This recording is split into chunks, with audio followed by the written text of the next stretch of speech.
ik wil een straatje verder. Is dat de Cardo is dit?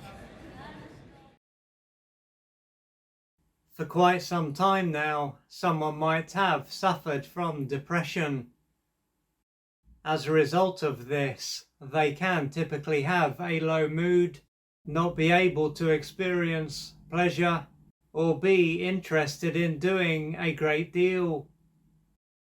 Due to this, days, weeks, months, and even years might have passed by, but they won't have been able to make the most of this time. In general, it can be as though they are on the outside looking in. Thanks to how disconnected and lifeless they generally feel, they might often wonder why they are even alive.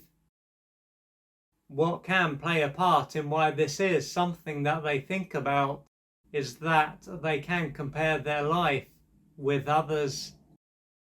Then again, they could simply think about how much of their life has passed and how little motivation they have to change it, and struggle to see a reason why they should be here. Or they might have tried to change their life but not been able to make much progress. So they might have tried medication, different supplements, had cognitive behavioral therapy, and exercised. In the beginning, what they tried, regardless of what it was, might have worked, but they might have soon gone back to how they were before.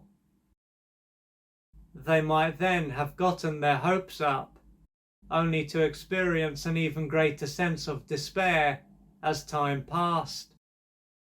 If this is the case, they could believe that it is not possible for them to change how they experience life, and that their life will always be this way.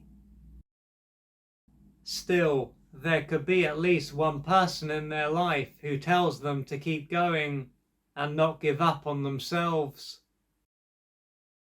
Yet, if a small part of them doesn't want to give up, another bigger part of them might not be able to handle living in this way for much longer.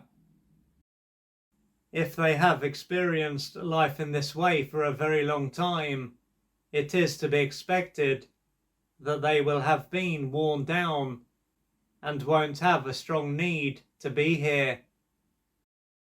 Right now, they could believe that it would take a miracle for them to change.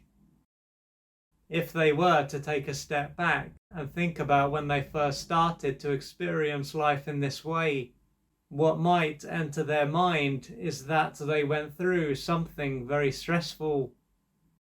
So they could find that they experienced a breakup, lost a loved one, or lost their job, for instance.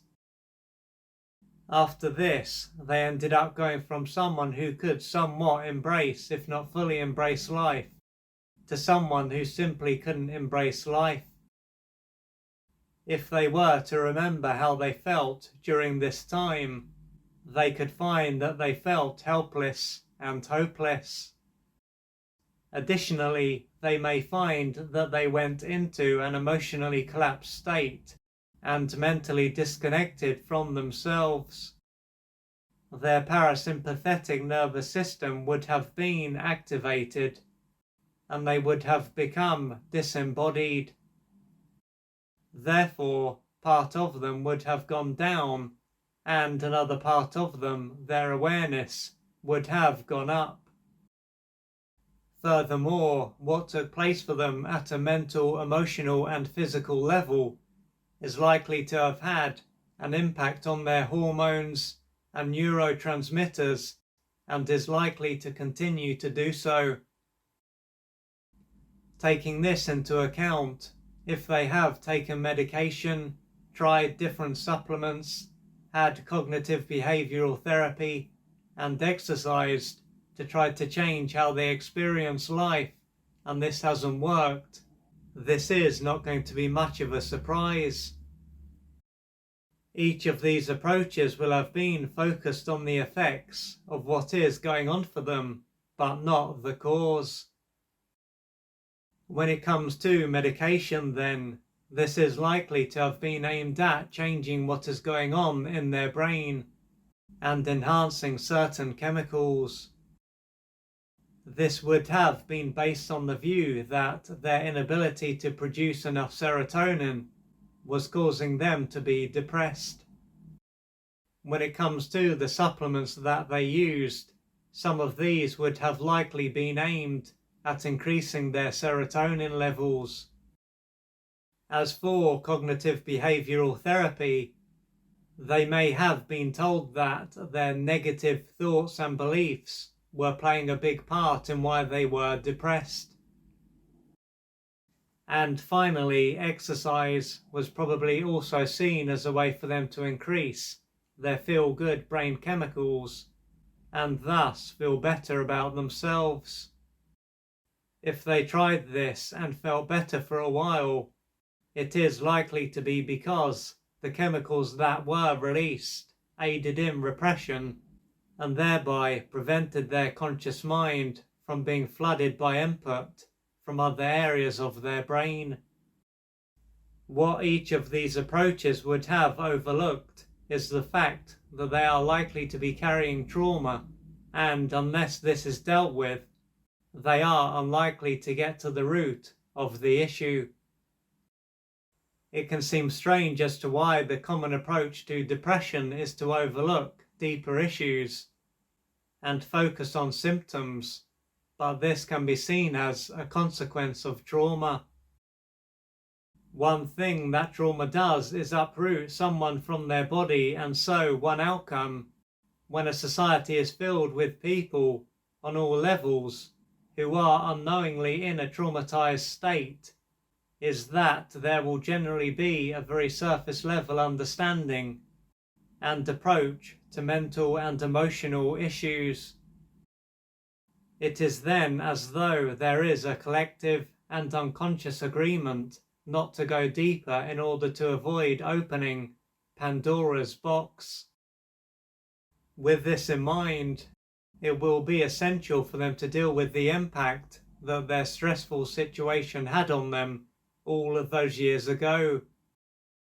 There is also the chance that what happened at this stage of their life unlocked pain that they experienced as a child or before, but had to repress.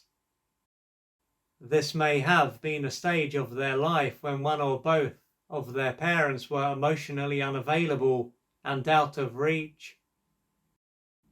Consequently, it would have been normal for them to feel helpless and hopeless, and going into a collapsed and disconnected state would have been a defense against the pain that they were in, as they were helpless and hopeless at this stage of their life.